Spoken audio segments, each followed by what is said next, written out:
السلام ورحمة الله وبركاته. إن الحمد لله نحمده ونستعينه ونستغفره ونعوذ بالله من شرور أنفسنا ومن سيئات أعمالنا.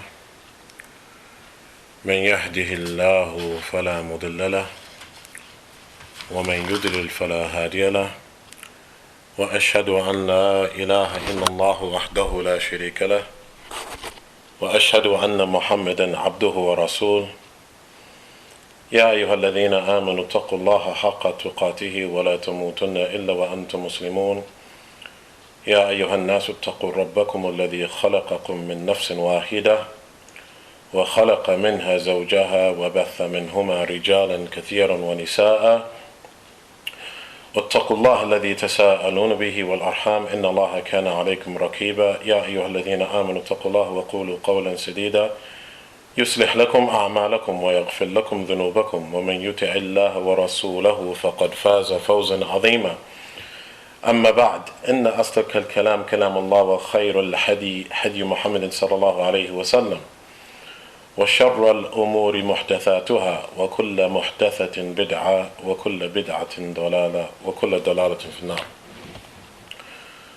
We thank Allah Azza wa Jal for allowing us to come together this particular day to speak about the time that we spent with our beloved Shaykh Abdullaah bin Abdurrahman al Ghudayan, rahimahullaah ta'ala. And there's no doubt that it is upon a student to speak about and spread the merits of his Shaykh and spread that which he benefited from his Shaykh. And we find that in the likes of the Salaf. There's no doubt, starting with the Sahaba, spreading that which they gained of knowledge and character of our beloved Messenger Muhammad sallallahu alaihi wasallam, like in the hadith of Ibn Mas'ud, حدثنا النبي صلى الله عليه وسلم وهو الصادق المصدوق. Ibn Mas'ud informed the Prophet sallallahu alaihi wasallam, the one who is to believe, the one who is truthful and to be believed, informed us. And that's how the Sunnah got to us by way of the companions, those who benefited from the Prophet sallallahu alaihi wasallam of knowledge and character, as well as those that came after them from the tabi'een and atba' tabi'een, as well as those of the latter generations, the works of Ibn Taymiyyah, Shaykh Al-Islaam Ibn Taymiyyah, the character of Shaykh Al-Islaam Ibn Taymiyyah got to us by way of Ibn Qayyim and others from amongst his students, Ibn Kathir, Imam al-Dhahabi, and other than them. And even today, the knowledge of Shaykh bin Baz rahmatullah alayhi is being dispersed amongst the Ummah by his students. The knowledge of Shaykh Muhammad bin Salih al-Uthaymin is being dispersed amongst the Ummah by way of his students. The knowledge of Shaykh Muqbil, the knowledge of Shaykh al-Albani, and others. And there's no doubt it's an encouragement for any individual that sits with a Shaykh, even if it be a small portion of time, even if it be a short portion of time, it is upon that individual to write and record and to inform that which they benefited from the character of the Shaykh. And we have the book Sir A'lam al-Nubala, the book by Imam al-Dhahabi rahimahullah ta'ala, which is merely statements of individuals that sat and benefited from scholars. They benefited from the praiseworthy men of the past, and they informed the people that which they benefited of knowledge and character. The individual that we're speaking about tonight, or today, as we mentioned, is Shaykh Abdullaah bin Abdurrahman al Ghudayan, rahimahullah ta'ala. And there's no doubt that it is upon every Muslim that has the ability to benefit as much as possible from the ulama. And because of that, you have an encouragement in the hadith of the Prophet sallallahu alaihi wasallam, which is reported in Sahih al-Bukhari and others on the authority of Abdullah bin Amr bin As radiyallahu ta'ala an, where the Prophet sallallahu alaihi wasallam said, إن الله لا يقبض العلم انتزاعا من صدور الرجال ولكنه يقبضه بقبض العلماء حتى إذا لم يبقى عالم اتخذ الناس رؤوسا جهالا فسئلوا فأفتوا بغير علم فضلوا وأضلوا The hadith of Abdullah bin Amr bin As, where the Prophet ﷺ is encouraging his ummah to benefit from the scholars before they pass away. And the Prophet ﷺ mentioned in that hadith that verily Allah would not take away the knowledge, removing it from the chest of the people. It's not that an individual would memorize something today and he goes to sleep and in the morning he has forgotten it. It's not that an individual would memorize a hadith or an ayat and in the morning he has forgotten it. No. Allah does not remove the knowledge from the chest of the people, but Allah would remove the knowledge by the passing away of the ulama. In that hadith, there's no doubt that the Prophet ﷺ is encouraging his ummah to seek knowledge from those individuals before they are taken away. He also have that in the hadith of Ibn Abbas radiallahu ta'ala anhuma, when he mentioned to one of the companions, let's go. And after the death of the Prophet ﷺ, when the Prophet ﷺ died, Ibn Abbas radiallahu ta'ala anhuma was 10 years old, or around that age. So after the death of the Prophet Ibn Abbas radiallahu ta'ala anhuma, he said to one of the younger companions, let's go. Those are the companions of the Prophet sallallahu alaihi wasallam, the older companions. Let's go and let's benefit. Let's hear what they have to inform us of the knowledge and the character and the sunnah of the Prophet sallallahu alaihi wasallam. That other companion said to Ibn Abbas, do you think that the people will be in need of your knowledge? Do you think that the people will be in need of your knowledge? So Ibn Abbas left him. And Ibn Abbas radiallahu ta'ala anhuma continued to seek the ahadith and the statements of the Prophet. And there's no doubt that Ibn Abbas became one of the great scholars of Islam. He became one of the great individuals that transmitted the hadith of the Prophet sallallahu alaihi wasallam. So much so, he's mentioned by the ulama of hadith as one of the 7 individuals that narrated the most narrations of the Prophet sallallahu alaihi wasallam. And he's described as al-Bahr.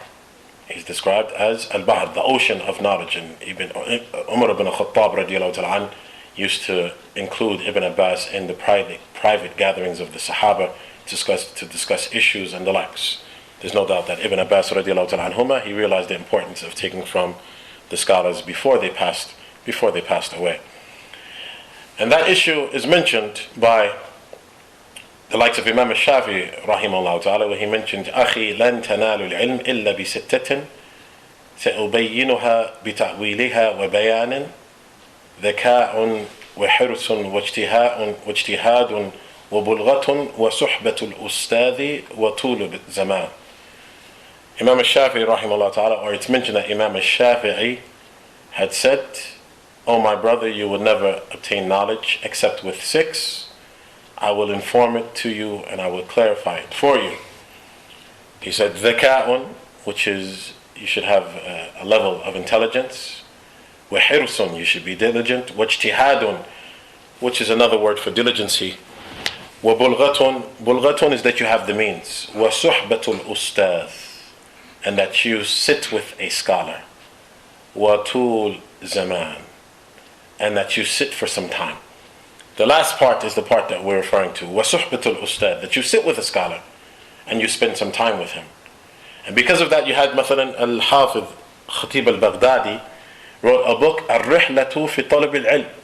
He wrote a book called the book Traveling to Seek Knowledge. It was the way of the people of the past, that they would not let a scholar live and die except that they tried to benefit from him, even if it be a small portion of knowledge. And that same statement that was mentioned by Imam al-Shafi'i was also mentioned by Ibn al-Qayyim rahimahullah ta'ala, the importance of having a scholar, where he mentioned in his Nuniyya, al-Jahlu da'un qatilun wa shafa'uhu amrani fi tartib muttafiqani.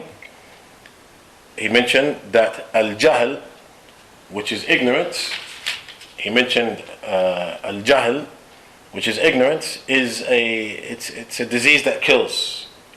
وشفاؤه, and its cure. أمران في الترتيب متفقان.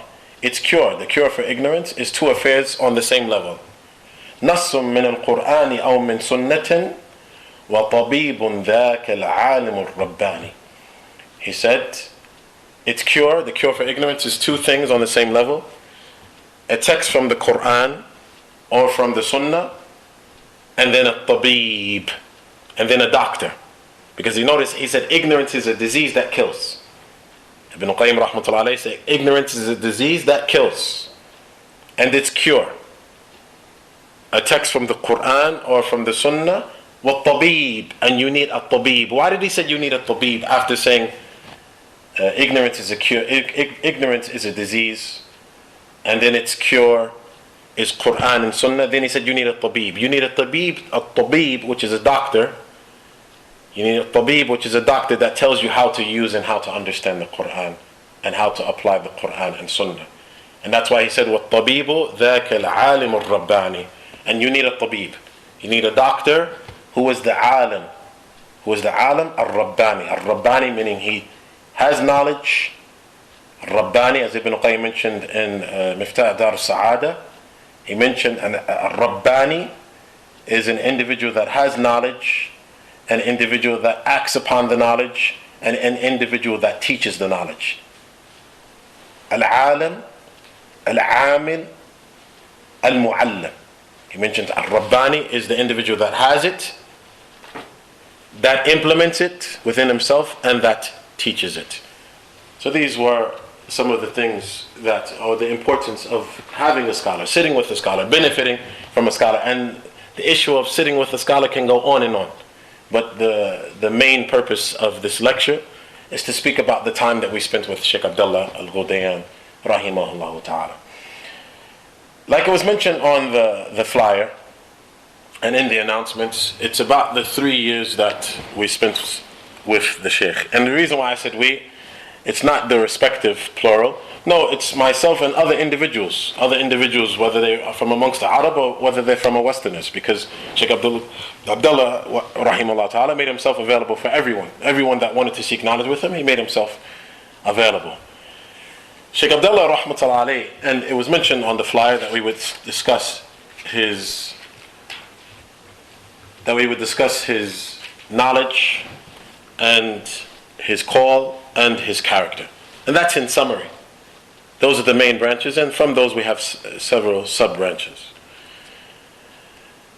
With regards to the life story of Shaykh Abdullaah al Ghudayan, that's something that you can look on the websites, the authentic, trustworthy websites, and you can look at the life of Shaykh Abdullaah al Ghudayan and who he benefited from and the likes of that. But like I said, we want to discuss the time that we spent with the Shaykh, which was basically the last 3 years of his life.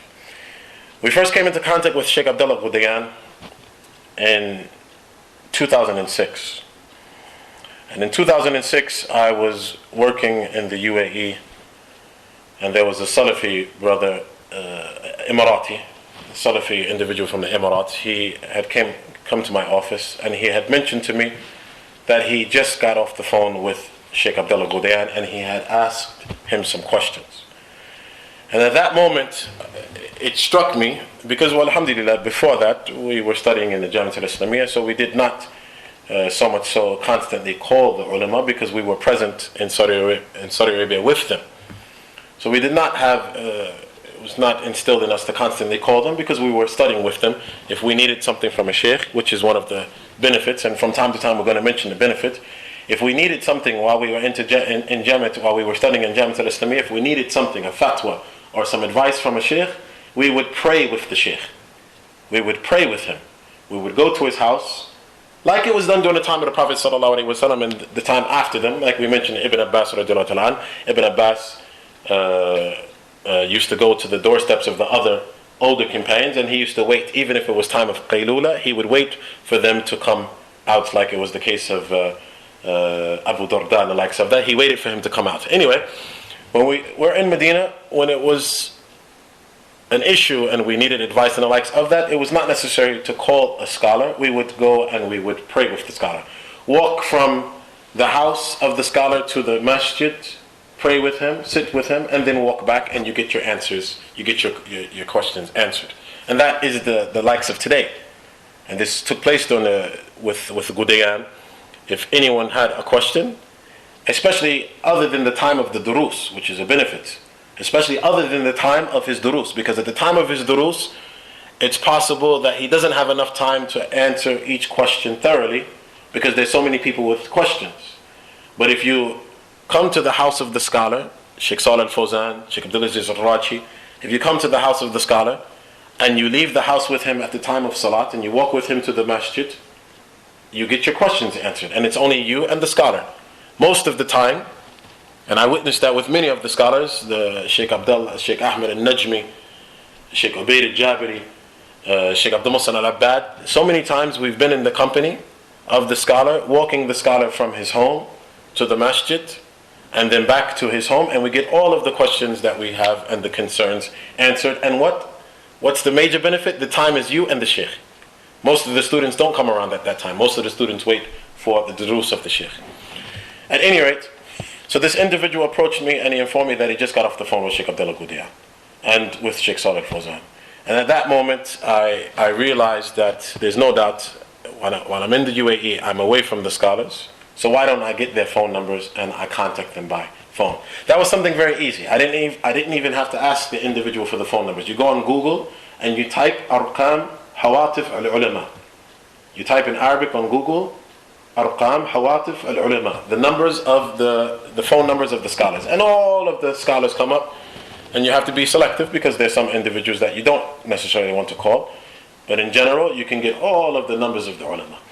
At that moment in 2006, we got the numbers of the ulama. We got the numbers of the mufti.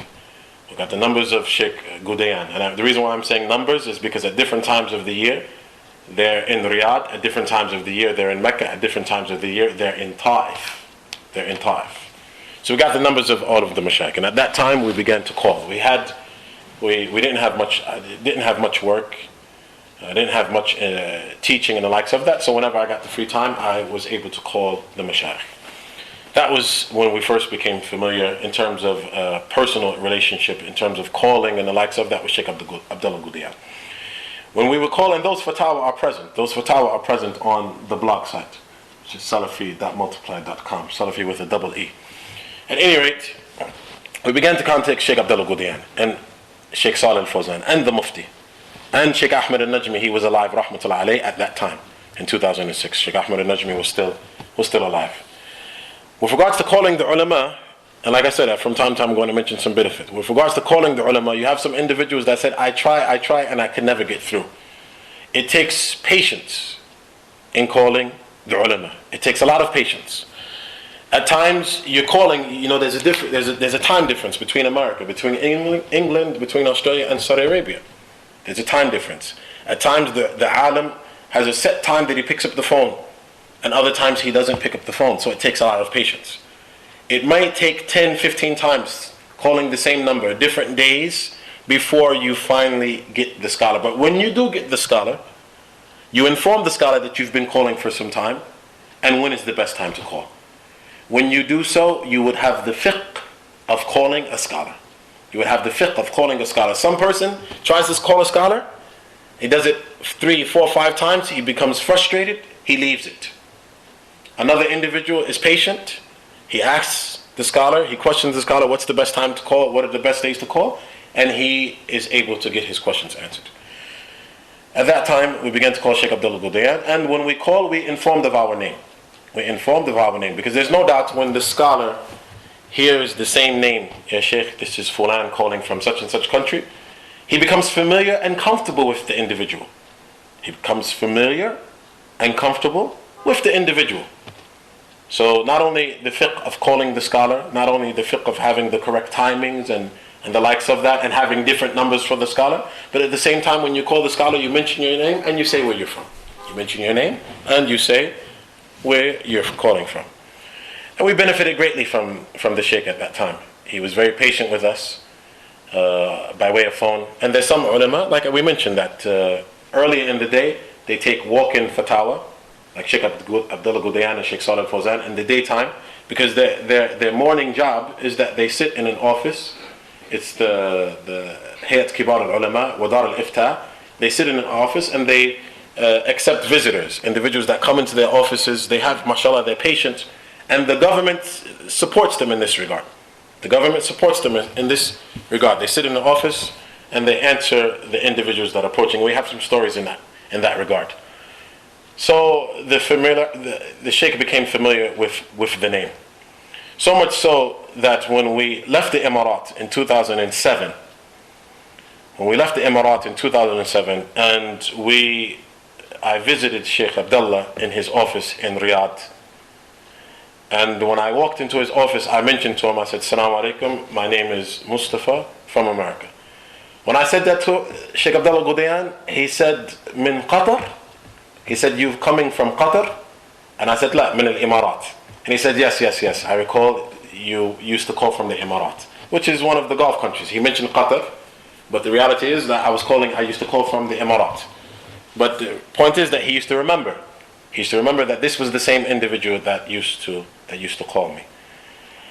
With regards to, so this was how we came into contact with Shaykh Abdullaah al Ghudayan. And although you should understand, before that, Shaykh Abdullaah al Ghudayan is one of the original members of the Udu of the Hayat Kibar al-Ulama. He's one of the original members of the Committee of Senior Scholars. Before the time of Shaykh Abdullah bin Baz, Shaykh Abdulaziz bin Baz rahmatullah alayh, it would be a mufti, Shaykh Muhammad Ibrahim al-Shaykh. Shaykh Muhammad Ibrahim al-Shaykh was the mufti. And there was not a committee, in general, there was not a committee of senior scholars. But there's no doubt, to have a mufti and not to have a committee leaves a lot of work for the mufti himself. So after the time of Shaykh Muhammad bin Ibrahim al-Shaykh rahmatullah alayh, the government made a committee of scholars. And that committee was led by Shaykh Abdulaziz bin Baz rahmatullah alayh. Shaykh Abdulaziz bin Baz selected individuals that would be on the committee with him. From amongst those individuals were Shaykh Abdurrazak Afifi, were Shaykh Abdullah Qu'ud, and Shaykh Abdullah al Ghudayan. So those were the four individuals that were from amongst the original committee of senior scholars. Shaykh Abdulaziz bin Baz, Shaykh Abdullah al Ghudayan, Shaykh Abdurrazak Afifi, and Shaykh Abdullah Qu'ud. But before Shaykh Salih al-Fawzan, and before Shaykh Muhammad Ibrahim al-Shaykh, and all of the other individuals that we know, before all of them came, those were the four. And that was something we used to take pride in. As students of Shaykh Abdullaah al Ghudayan, we used to take pride that the other ulama have passed away. Shaykh bin Baz has passed away. Shaykh Abdullah Qu'ud has passed away. Shaykh Abdurrazak Afifi has passed away, and we were not able to benefit from them. But Allah has kept one still alive. Allah has kept one alive, Shaykh Abdullaah al Ghudayan, and we can still benefit from him. That was something we used to take pride in. And may Allah Ta'ala have mercy on our beloved Shaykh and the Shaykh. So that's how we came into contact with Shaykh Abdullaah al Ghudayan. With regards to Shaykh Abdullaah al Ghudayan, with regards to his knowledge, Shaykh Abdullaah al Ghudayan, like we mentioned, he was from the original committee of the senior scholars. And there was great benefit in sitting with Shaykh Abdullaah al Ghudayan, because why? We did not reach the likes of Shaykh bin Baz. We did not reach the likes of Shaykh Abdurrazak Afifi. We did not reach the likes of Shaykh Abdullah Qu'ud. We did not reach the likes of Shaykh Muhammad Amin al-Shinqiti, which is very important. Shaykh Muhammad Amin al-Shinqiti, rahmatullah alayh, who is the Shaykh that wrote the tafsir, Dawah al-Bayan. He is one of the scholars that most of the ulama of Saudi Arabia, benefited from that Shaykh, surprisingly. Shaykh Muhammad Amin al-Shinqiti is from Mauritania. And he is one of the scholars that most of the ulama that we sit with, the likes of Shaykh Uthaymeen, the likes of Shaykh Salih al-Fawzan, the likes of Shaykh Abdullaah al Ghudayan, the likes of Shaykh Abdulaziz al-Rajhi, most of the ulama that we benefit from today, they benefited greatly from Shaykh Muhammad Amin al-Shinqiti. I can even say that I've never heard Shaykh Salih al-Fawzan mention I've never heard Shaykh Salih al-Fawzan mention his teachers like he mentioned Shaykh Muhammad Amin al-Shinqiti. And I've never heard Shaykh Abdul Muhsin al-Abbad mention his teachers like he mentioned Shaykh Muhammad Amin al-Shinqiti, and likewise for Shaykh Abdullah al Ghudayan. I've never heard a scholar mention his teachers more than he mentioned Shaykh Muhammad Amin al-Shinqiti. They mentioned them the most.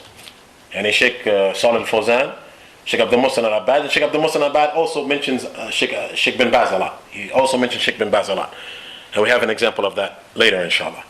But Shaykh Abdullah al Ghudayan constantly will mention Shaykh Muhammad Amin al-Shinqiti. Shaykh Muhammad Amin al-Shinqiti, we did not benefit from him in terms of sitting with him. His books are available. Walillahi alhamd. His books, his tafsir is available. We're not talking about Muhammad Mukhtar al-Shinqiti, the one that's still living. No, we're talking about Muhammad Amin al-Shinqiti. So we did not benefit from Shaykh Muhammad Amin al-Shinqiti, but we got to benefit from Shaykh Abdullah al Ghudayan.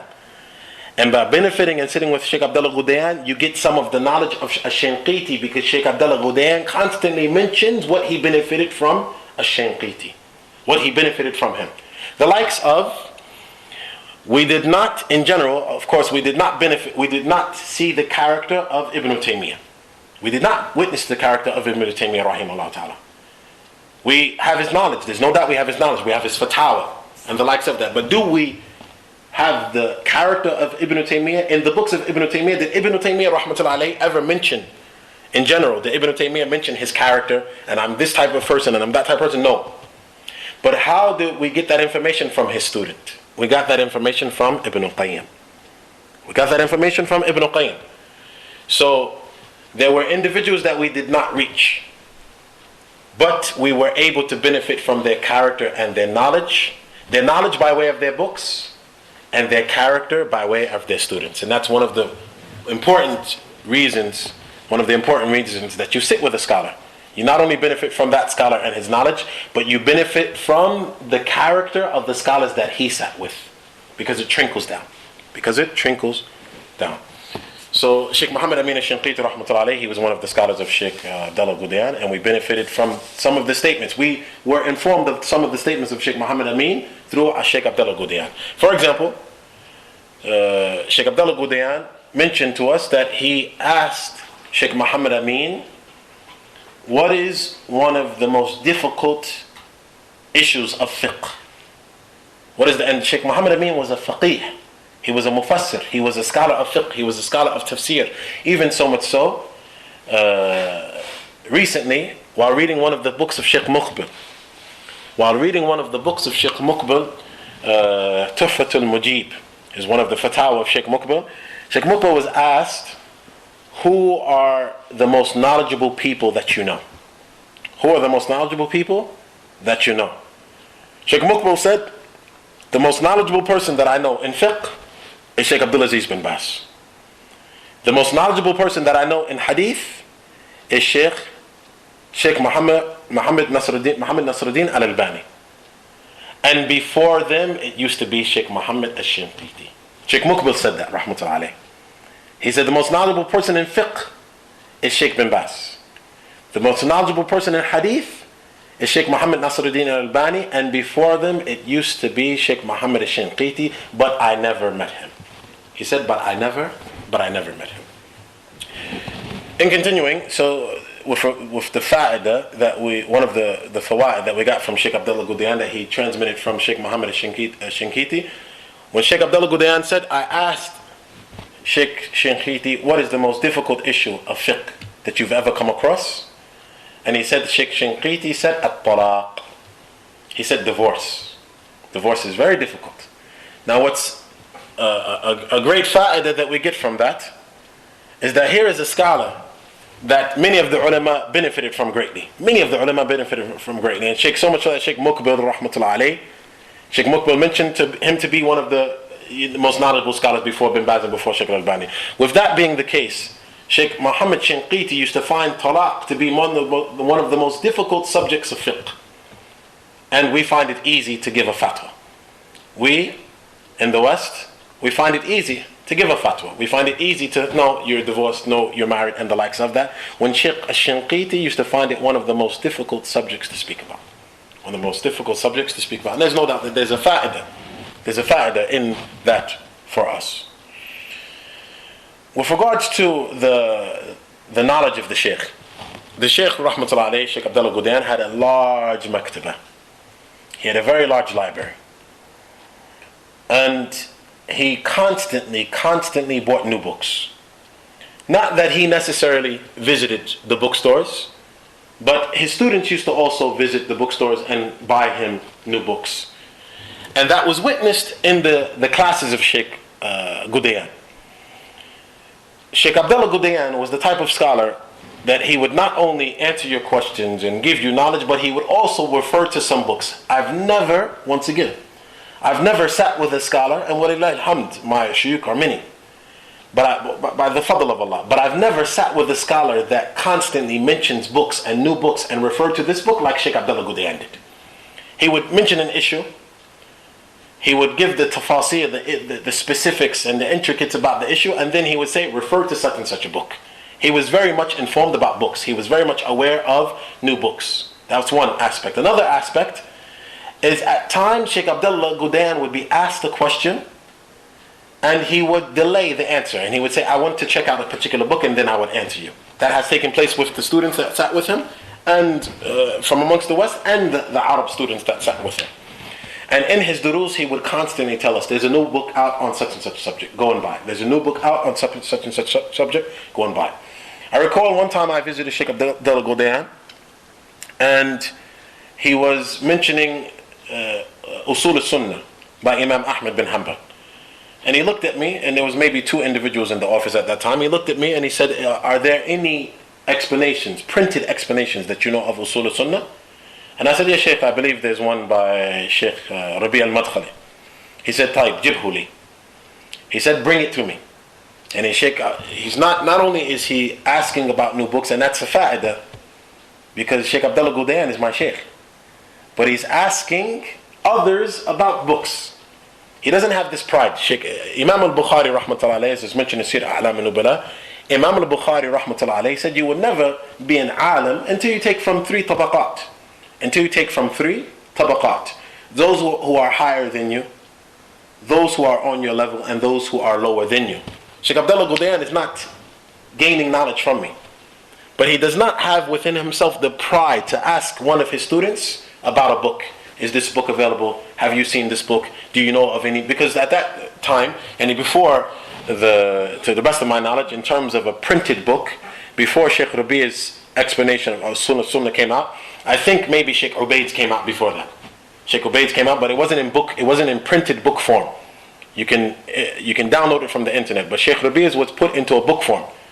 And there was another one printed into a book form. So Shaykh, he said to me, do you know of any printed explanations of Usul al-Sunnah? And I said, yes, I believe Shaykh Rabi has his printed. And he says, Ty, bring it for me. And I remember I brought it for him the following day. At any rate, the Shaykh had a very large library. He had a very large library, and he constantly bought new books. And that was the way of the Salaf. That was the way of the Salaf. The Salaf used to spend their last dime on books. They used to spend their last dime on books. And the present day scholars like Shaykh Hamad al-Ansari rahmatullah alayhi, one of the scholars of Hadith of Medina, the present day scholar, Shaykh Muhammad al-Ansari, Shaykh Hamad al-Ansari was purchased, the government, because the government saw the work he did with regards to Hadith, and the fact that he was a teacher in a university in Medina and the likes of that, and he was very good in, he was giving lectures and he was helping the society and the likes of that. The government bought him a new villa in Medina, which is the present villa that Abdul Bari, Shaykh Abdul Bari lives in now. And the book, the library of Shaykh Hamad al-Ansari is presently in that house, and it's open for visitors. You can visit that library and you can look at the books and the likes of that. And this story we benefited from Shaykh Muhammad Matar al-Zahrani, one of our teachers, rahmatullah alayhi, in Qadiyat al-Hadith. He said, I recall when the government bought Shaykh Hamad al-Ansari a new villa, because Shaykh Hamad al-Ansari used to live in an old rundown building. He used to live in an old rundown building right across the street from Shaykh Muhammad al-Man al-Jami. Shaykh Hamad al-Ansari used to live in an old rundown building right across the street from Shaykh Muhammad al-Man al-Jami in Medina. So the government bought Shaykh Hamad al-Ansari a new villa. Shaykh Hamad al-Ansari went, saw the villa, and then he came back with the key to the Jamiat al-Islamiyah, because the Jamiat al-Islamiyah was responsible for giving him the key to the villa. And he said to the individual that gave him the key, here is the key to the villa. Request from the government to give me the money. I would like to sell it. I would like the money. So then they said to him, but the government has granted you this villa. They know that you live in you live in an old rundown place. They have granted you this villa. He said, no, give me the request. Make a humble request to them to give me the money for the villa, the value of the villa. I will sell it because I want to buy books. Because I want to buy books. The Salaf used to say, whoever seeks knowledge, aflasa. He's going to be broke. He's going to be broke. He always buys books. Shaykh Abdullaah al Ghudayan was one of those type of ulama. Now there's a doubt that I would like to respond to. And that there were some individuals that when Shaykh Abdulaziz bin Baz died, they said Shaykh Abdulaziz bin Baz only had one shelf of books. And look at the level of knowledge that he obtained. This is batil. Shaykh Abdulaziz bin Baz's library is one of the biggest libraries in Riyadh. And this was at the time that he was alive and thereafter when he died. It's one of the biggest libraries in Riyadh. Why would they think that, why would they think that Shaykh Abdul Aziz bin Baz had one shelf of books? Yes, in his masjid, and the masjid that he used to pray in, there was a shelf of books, but that wasn't his personal library. That wasn't his personal library. The ulama of the past, like is mentioned in the life of the life of Imam Muslim. Imam Muslim died because of him reading at night and eating the dates and the likes of that. The ulama of the past understood the importance of obtaining books, and it's mentioned that Ibn al-Qayyim had one of the largest books for a scholar. One of the largest libraries for a scholar. He constantly, and that's why you find the knowledge of Ibn al-Qayyim, and when he talks about fiqh, you feel that he's the most knowledgeable scholar in fiqh. When he talks about aqidah, you feel he's the most knowledgeable scholar in aqidah. When he talks about the diseases of the heart, you feel he's the most knowledgeable. They said Ibn al-Qayyim tamayyiz Ibn al-Qayyim an ghayrihi min al-mashayikh. Ibn al-Qayyim was distinguished from others because he had a large library. He had a lot of reference books. He could sit and he could benefit from them. So this was an issue with regards to, this is one of the benefits we learned when we sat with Shaykh Abdullaah al Ghudayan. He was the type of individual that constantly bought new books and referred to new books. And this is something that we can all benefit from. We should all benefit, and there's no doubt we don't buy the books just to put on the shelf. We don't buy the books just to put on the shelf. No, we buy the books to benefit from the books and to benefit others. Sheikh Muhammad bin Salih al-Uthaymeen, rahmatullah alayh, he was questioned by an individual that says, "Yeah, Sheikh, I buy books, but some of them I don't read, and some of them I do read. But the ones that I don't read, whenever an individual approaches me and he wants to borrow the book or he wants to come to my house and read the book, I do so. Is that okay?" Sheikh Muhammad bin Salih al-Uthaymeen said, "That's okay, that's fine. In fact, you get reward for that. If you buy them and you read them, well, alhamdulillah. Maybe your wife reads them, maybe your children read them. Maybe you die and your children benefit from those books. Or maybe you lend those books to your neighbor. Or maybe you open up, you allow other individuals in your community to benefit from your books." But the point is, the ulama of the past were individuals that bought books. They were individuals that bought books. In terms of the da'wah, and we're going to mention a lot about the da'wah and the akhlaq of the Shaykh as well, bi'idhnillah ta'ala. In terms of the da'wah of the Shaykh was da'wah to tawheed and istiqamah. It was the da'wah to the tawheed of Allah and istiqamah. And he was one of the ulama, like we mentioned, he was the Hayat Kibar, he was on the Hayat Kibar of ulama. So the early fatwa about tawheed and the mistakes of individuals that had deviated from the correct path to tawheed, and the mistakes of the individuals that believed in wahdat al-wujud, that everything is Allah and Allah is everything, and the likes of that, Shaykh Abdullaah al Ghudayan was one of the scholars that refuted those fatwa. His name, and those fatwa that you have from the Hayat Kibar al-Ulama against individuals and parties and the likes of that, Shaykh Abdullaah al Ghudayan's name is there. His name and his signature is there. Although Shaykh Abdullaah al Ghudayan had an important methodology, and that is he did not like to focus on the names of the individuals, but he more so focused on their mistakes. Not that he felt it was haram, but the reason why Shaykh Abdullaah al Ghudayan, and like we learned from this likes of Shaykh Salih al-Fawzan, not to necessarily focus on the name, but to focus on the deviant methodology, is because it's possible an individual, a deviant, says a statement, and we focus on his name, and we focus on his deviance, but we more so focus on his name other than his deviance. And it's possible that you say into an individual, "What are the mistakes of Fulan?" And he says, "Oh, that individual is terrible, or that individual is bad, or stay away from that individual." And then you say, "Okay, what are the specific mistakes?" They said, "I'm not too sure." They say, "I'm not too sure." Taib, you haven't benefited the greater benefit. You have not benefited the greater benefit. Why? Because if an individual that claims istiqamah, and claims sunnah, and claims salafiyah was to come with the same deviation, you would not be aware of the deviation. Because you are attached to the individual and not necessarily to the mistakes that the individual was deviated in. So the likes of Shaykh Abdullaah al Ghudayan and the likes of Shaykh Salih al-Fawzan and others from amongst the ulama, their main focus was not necessarily on the names of the individuals that have deviated and the likes, but their main focus was on the methodology that they deviated within, or they deviate by way of. Their main focus was on methodology. And Shaykh Salih al-Fawzan used to always remind us of that.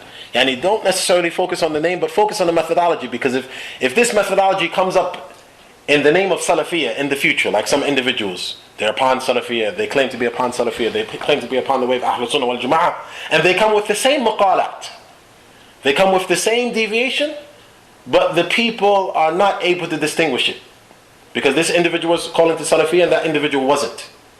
But the goal is to be aware of the methodology and the individual, but to be more so aware of the methodology. So if this methodology comes up wearing a different thobe, wearing a different shamag, wearing a different clothing in the future, you know this is the same methodology that the ulama have warned us of. But the individual that's calling to it is calling to Salafiyya. So that should not be looked at. It should be at what is the methodology of the individual. And there's no doubt that if the situation demands that a name is mentioned, the ulama don't have a problem in doing so. The durus of Shaykh Abdullaah al Ghudayan. Shaykh Abdullaah al Ghudayan, rahmatullah alayh. Shaykh Abdullaah al Ghudayan, rahmatullah alayh, was an individual that loved to teach. He loved to teach. So much so, if you look at the amount of books that are written by Shaykh Abdullaah al Ghudayan, how many books do you have written by Shaykh Abdullaah al Ghudayan? Nothing. He does not have one book on the Islamic shelves. You had ulama like that. You had some ulama that were teachers, and you had some ulama that were writers. And surprisingly, Shaykh Salih al-Fawzan said in one of his biographies that he never felt to write. And most of his books he did not write. Shaykh Salih al-Fawzan said this himself. He said, I never felt to write. I never felt to be an author. And most of my books are not written by me. But most of my books are transcribed by my students from the audios. They're transcribed from my students from the audios. And we give glad tidings. The family of Shaykh Abdullaah al Ghudayan, they have all of the recordings, all of the fatawa, because Shaykh Abdullaah al Ghudayan used to do the fatawa on the radio, An-Nur al-Darb, for over 25 years in Saudi Arabia. Over 25 years in Saudi Arabia, he would do the fatawa once a week, twice a week on the radio, like the Mufti, like Sheikh bin Baz and the others from amongst the ulama, like presently Sheikh Salih al-Wahidan, Sheikh Salih al-Fawzan, Sheikh Abdullah al-Raji, and Shaykh Abdullaah al Ghudayan was one of them.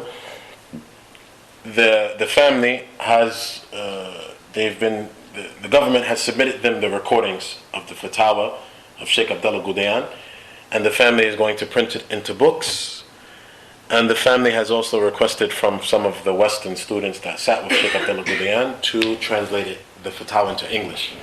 And the reality is those fatawa are over 10, 15 volumes. So not only is the family going to put it into Arabic form, so we have it into book form, but the family also requested from the students of Shaykh Abdullaah al Ghudayan from the West to translate it into English. So inshallah we will be taking part in that work. Shaykh Abdullaah al Ghudayan, rahmatullah alayh, had durus here in Saudi Arabia. And his durus were like no other dars of the mashayikh. Because Shaykh Abdullaah al Ghudayan would have durus on different levels. His specialty was al-fiqh wa usul. Usul al-fiqh, I should actually say. Usul al-fiqh, the foundations of fiqh. And there's no doubt he taught that way. And he would pull principles. This hadith tells you of a principle. He was not the type of scholar that would just sit and give an explanation of a hadith. That was not his way of teaching. إنما الأعمال بالنيات كن في الدنيا كأنك غريب من أحدث في أمرنا ما ليس منه فهو رد. All of those ahadith, because that was one of the durus that we had with him, Arba'in al-Nawawiyah. Every single dars, he would say that this hadith is a principle. There are several principles in this hadith. That was the way Shaykh Abdullaah al Ghudayan taught. And he had durus on different levels. He had durus on Mondays after Salat al-Isha with the Qudaa, with the judges in the country, the judges in Riyadh. For example, Abdulaziz bin Qasim was one of the top judges in Riyadh. He would attend that dars. And other judges and individuals that were doing their PhDs and the likes of that, those were individuals that were sitting in that dars. So alhamdulillah, we had the chance of attending that dars, and we read to Shaykh Abdullaah al Ghudayan, Raf al-Malam, one of the books by Ibn Taymiyyah, talking about why the scholars disagree. Why do you have disagreement amongst the scholars, which is similar to the book by Sheikh Muhammad bin Salih al-Uthaymeen, Ikhtilaf al-Ulama, the differences amongst the scholars. So that class was for the higher students, although I don't consider, without a doubt, I'm not from amongst those higher students, and other individuals that were from the West were not from the higher students, but Shaykh Abdullaah al Ghudayan was the type of individual that did not like to deny someone. So if an individual wanted to attend, he would allow him to attend. But he would not allow him to read higher than his level. He would not allow him to read higher than his level. In those particular durus that he had on Mondays after Salat al-Isha, he would read the high books of Usul al-Fiqh, the books of Imam al-Shatibi, the books of Ibn Hazm, the books of, Zamakhshari, and the likes of that, high books, the type of books I would have to honestly say, when they were reading from those books, maybe 50% was understood, 50% was not understood by the individuals from the West, because this was on a high level. He was teaching judges. So some of the information we understood, some of the information we honestly did not understand. So he had durus on that level. He also had durus with the Westerners. He had the durus with the Albanians on Thursdays between Dhuhr and Asr. He had durus with the Albanians. And those durus with the Albanians, he used to teach Sharh al-Sunnah, and he used to teach Mustalah al-Hadith, and he used to teach Aqidah. He had durus with the Albanians, and the Albanian dars was not translated. It was in all Arabic, because I believe most of them were students in Jamiat al-Imam, or they had graduated. So that class was not translated. So it had a smoother flow, because it was not cut with translation. That was the dars on Thursday between Dhuhr and Asr. And it should be known that from his character, quickly, that he was fasting on those days. Shaykh Abdullaah al Ghudayan was constantly fasting on Mondays and Thursdays, wa ayyam al-bayd, the 13th, 14th, and 15th. But we'll mention that later in his character. And likewise, he had durus on Fridays. And there's several benefits we're going to mention from this, or history in the making that we're going to mention in the durus on Fridays. The durus on Fridays was originally established by a brother by the name of Abdullah Hajar. Abdullah Hajar was a neighbor to Shaykh Abdullaah al Ghudayan. When Abdullah Hajar realized in late 2006, early 2007, when he realized that his neighbor was Shaykh Abdullaah al Ghudayan, he approached him and asked him for a lesson. Shaykh Abdullaah al Ghudayan, like normal, he agreed to give the lesson. He would begin teaching the Westerners, British, American, anyone that speaks English, he would begin teaching us in a masjid which is across the street from the main road, Turki bin Abdulaziz al-Awwal. And this is a quick street. It's a street with a lot of, fancy cars and and the likes of that. Individuals drive very quickly, and I'm mentioning that for a reason. He began teaching us in that masjid. When he began teaching us in that masjid, the women were allowed to come. The families were allowed to come, and everyone was allowed to benefit. And he would give fatwa. That's how he would give his lessons when we first began sitting with him. He would give fatwa. He would open up the floor. He would give fatwa. He would advise us. A lot had to do with marriage. A lot of questions, and it's surprising, that which we live with in the West in terms of marital problems, we bring it to the Middle East, and the knowledge that we benefit here from, if we do honestly benefit from the knowledge, we wonder where is it taking implementation in our lives, because the same questions that we heard in America were the same questions that we heard here in terms of physical abuse, in terms of mental abuse, in terms of not teaching the women, in terms of hitting the children, whatever. We heard it here. But the Sheikh was very patient. There were times that we used to sit after Salat al-Isha on Friday. There were times we would sit for 2.5 hours. 2.5 hours with Shaykh Abdullaah al Ghudayan, answering questions and answers. At that time there were 2 translators, myself and another individual that has graduated and gone on to give Dawah in America. There were 2 translators. And we wanted them, Shaykh Abdullaah al Ghudayan, when he noticed that there were 2 translators, he mentioned to us, he said, Ikhwan, it's possible that other individuals, and this is showing his character, it's possible that other individuals will be feel some type of way that there are only 2 translators. Let other individuals translate if they would like. And there's no doubt we opened the floor for other individuals, but some people did not want to translate. We benefited greatly from the durus of Shaykh Abdullaah al Ghudayan at that time. And by the qadr of Allah, most of you recall about 2 years ago, Shaykh Abdullaah al Ghudayan was in a major car accident. It wasn't that he himself was in a car. But what took place was, like we mentioned, we used to have durus with Shaykh Abdullaah al Ghudayan after Salat al-Isha, and sometimes it was after Salat al-Maghrib. This particular day was after Salat al-Maghrib. Shaykh Abdullah would pray in the masjid which is right next to his house, and then one of his sons would come and drive him across the street to the other masjid, because it was a dangerous street. One particular Friday, Shaykh Abdullah prayed in the masjid next to his house. And when he came out of the masjid, one of his sons were not available. And the Shaykh, mashallah, has over 10 children, 10 boys. Has over 10 boys. the Shaykh came out of the masjid, and his son was none of his sons were available to drive him to the other masjid that he teaches us across the street. Sheikh Abdullaah al Ghudayan decided to walk himself. When he decided to walk himself and he was going to cross this dangerous street, Shaykh Abdullaah al Ghudayan was hit by a car. While we were sitting in the masjid waiting for him to come teach us. We sat for some time, we sat for some time, we sat for some time. We looked around and some of us said to the others, something must be wrong. Because if Shaykh Abdullaah al Ghudayan cancels a class, and by the way, he normally does not cancel a class, not like some du'at who are not consistent and the likes of that. No, the ulama of the past and the ulama of the present, the ulama of the past and the ulama of the present, they realized the importance of teaching the community. I sat with, walillah alhamd, we got the benefit of sitting with Sheikh Abdul Muhsin al-Abbad for 7 years in Al-Madinah.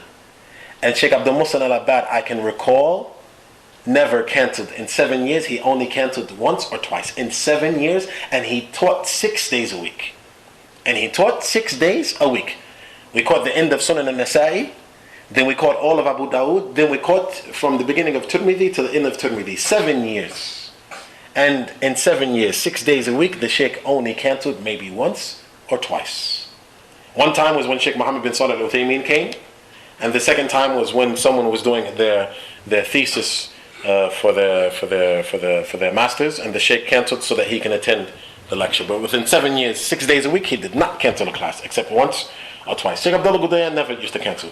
But if he had to cancel, he would send one of his sons, Turki bin Abdullah. Turki bin Abdullah didn't show up, and the Shaykh didn't show up. We said to one another, something must be wrong.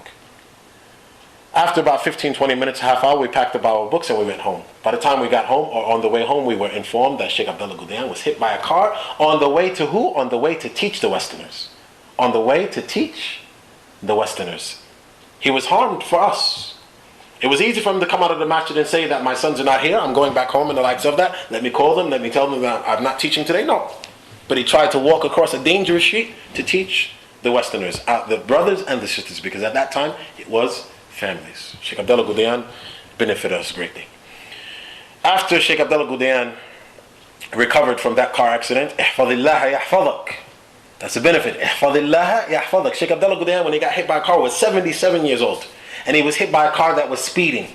And he recovered within 2 months. Preserve Allah and Allah preserved you. It took place during the time of the Salaf, that individuals fell into holes. From amongst the ulama of the Salaf, they fell into holes. And they crawled out of it. Holes that would possibly kill. And individuals said to them, how did you survive? They said, I preserved Allah when I was young, so Allah preserved me when I was older. Wallahi, we visited the hospital with Shaykh Abdullaah al Ghudayan. He had some stitches in his head, and he was smiling like normal. And we said to him, Ya Shaykh, are you okay? He said, I asked Allah to save me from the hellfire. And this which took place with me being hit by a car and the likes of that, ihfadillah yahfadak. I preserved Allah, Allah preserved me. He was back to teaching within a period of a month and a half.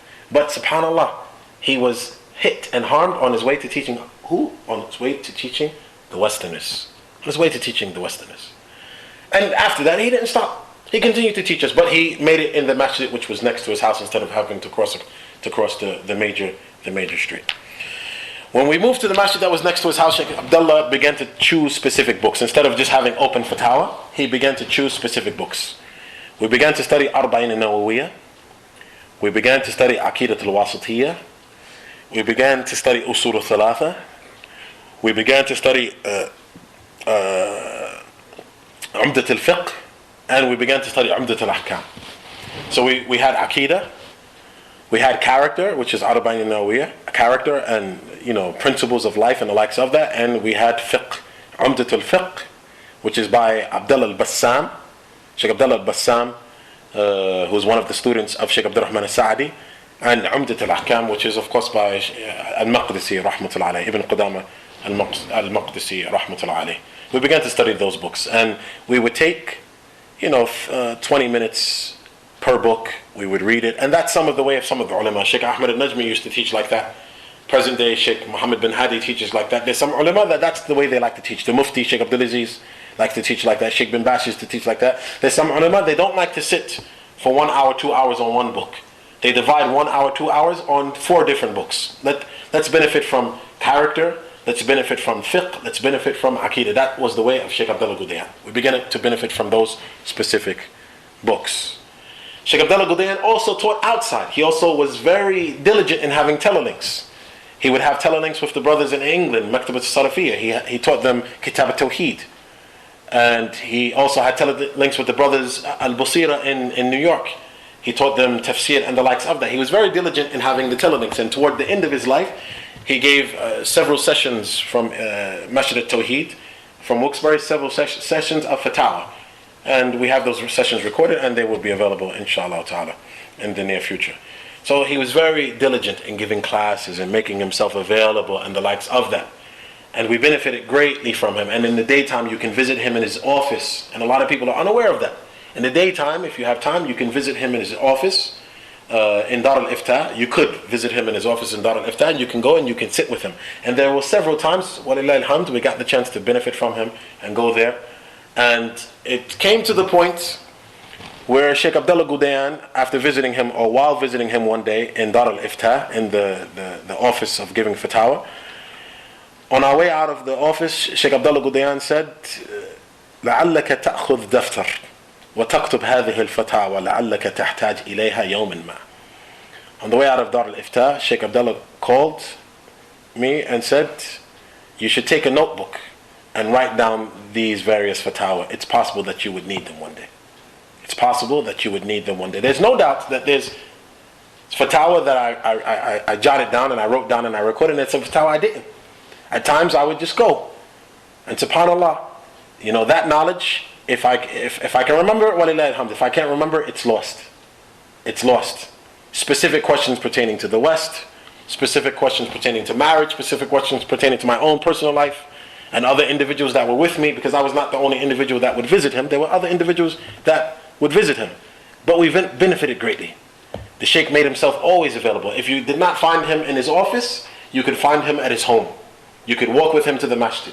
At the end of salat, he would sit at the back of the masjid and answer your fatwa and the likes of that. We benefited from him greatly. May Allah have mercy upon him. In terms of the character, and there's an issue with regards to the manhaj of the Shaykh. There's no doubt that all of us know and we're aware of that the manhaj of the Shaykh was the manhaj of Ahlul Sunnah wal Jama'ah. And this was something that you can get in his old fatwa, the times that he warned against the different parties and the different individuals that went astray. And you can read those fatwa in the large fatwa of al-Lajnat al-Da'imah, because his fatwa are in there as well. But I recall one time we were sitting with Shaykh Abdullaah al Ghudayan, and there was an individual that some hold him to not be on the correct path for whatever reason. And that individual was not a normal visitor to Shaykh Abdullaah al Ghudayan. He was not a normal visitor to his class. And that individual felt it upon himself to, as soon as salat was over, that individual ran and sat next to where Shaykh Abdullaah al Ghudayan would be sitting. He sat right next to him.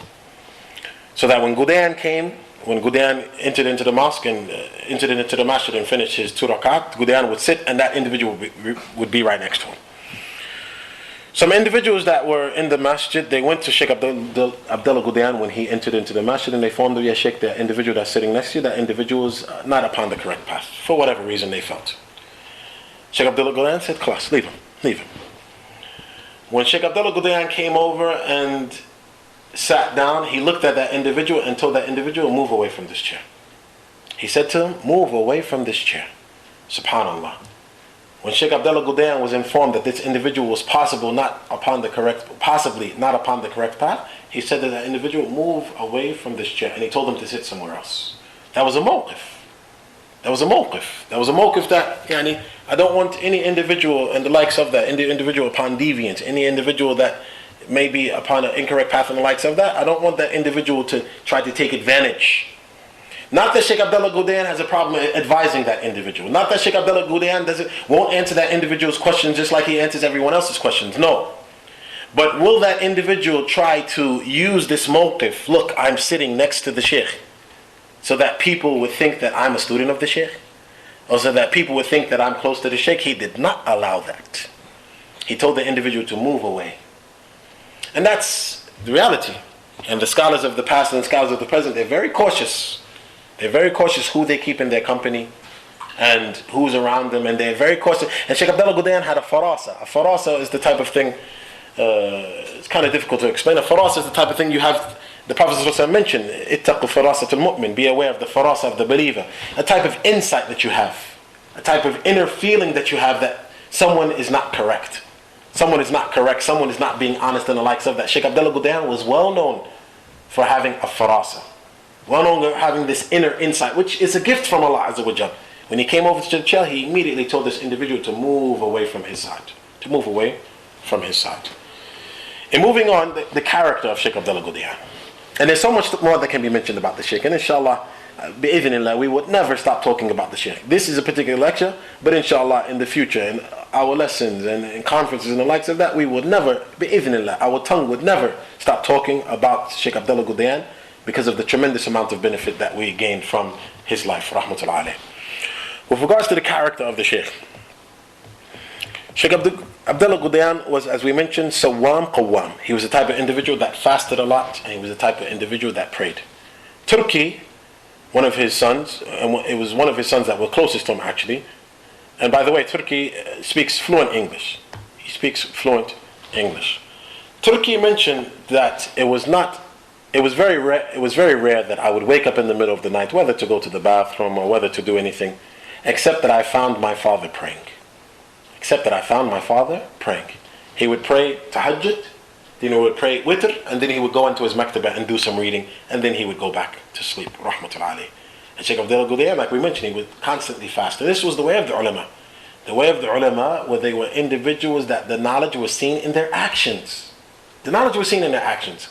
Not the type of ulama, not the type of individual that can sit up there and give a dars and instruct the people and warn the people, and at the end of the dars he goes to the movie theater. Or at the end of the dars he goes into a restaurant and listens to music and the likes of that. Not necessarily that he listens to music, but he goes into a restaurant that plays music when he very well has the ability to go to a restaurant that does not play music and the likes, even though our Prophet ﷺ forbid us for being amongst these type of individuals. But the way of the ulama, like they mentioned, it was mentioned by Imam Malik rahmatullah alayh. He said, إِنَّ حَقًّا عَلَى مَنْ طَلَبَ الْعِلْمِ أَنْ يَكُونَ لَهُ وَقَارٌ وَسَكِينَةٌ وَخَشْيَةٌ. And it's the right of a student, a person that seeks knowledge, that you should see he implements that knowledge. He has humbleness. He has fear of Allah. Abdurrahman al-Awza'i rahmatullah alayhi mentioned, كُنَّا نَدْحَقْ فَلَمَّا رَأَيْنَا النَّاسِ يَنْظُرُونَ إِلَيْنَا تَرَكْنَا الضَّحْكِ. And Abdurrahman al-Awza'i mentioned, we used to laugh.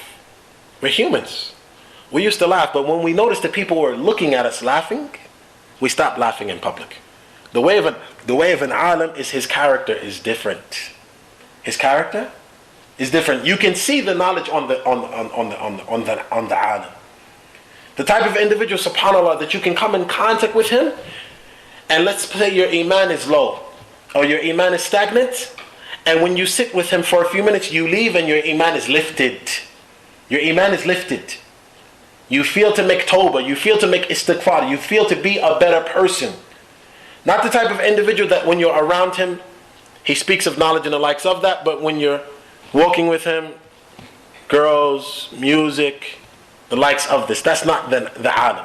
Or that's not an individual that is benefiting from his knowledge. And that's not the type of individual that you want to take from. And there's no doubt.